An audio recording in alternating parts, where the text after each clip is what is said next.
Hello मित्रांनो, आज आपण पाहणार आहे की फाईल मर्ज कशी करायची. तर त्यासाठी पहिला गुगलवर येऊन PDF टू मर्ज असे सर्च करावे. त्याच्यानंतर पहिली लिंक दिसेल त्या लिंकवरती क्लिक करावं. तर दिसेल तिथं PDF फाईल, तर त्या लाल बटनावर क्लिक करून मल्टिपल फाईल सिलेक्ट करायच्या त्या 1 2 3 4. त्याच्यानंतर ओपन या बटनावर क्लिक करून फाईल त्याच्यात ॲड करायच्या त्या. ते झालं की आपल्याला दिसेल. त्याच्यानंतर खाली लाल बटनावर मर्ज फाईलवर क्लिक करून लगेच ऑप्शन येईल तुम्हाला डाउनलोड फाईल्स मर्ज म्हणून. तर त्या डाउनलोड बटनावर क्लिक करून डाउनलोड करू. आपण याला नाव देऊया ऑल फाईल्स म्हणून आणि सेव्ह करूया.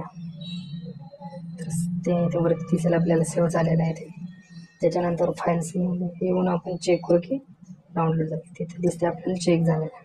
तर या 4 फाईल्स आपण डाउनलोड केल्या त्या या प्रकारे दिसेल. थोड्या काही कारणास्तव फाईल्स ब्लर ठेवलेल्या आहेत.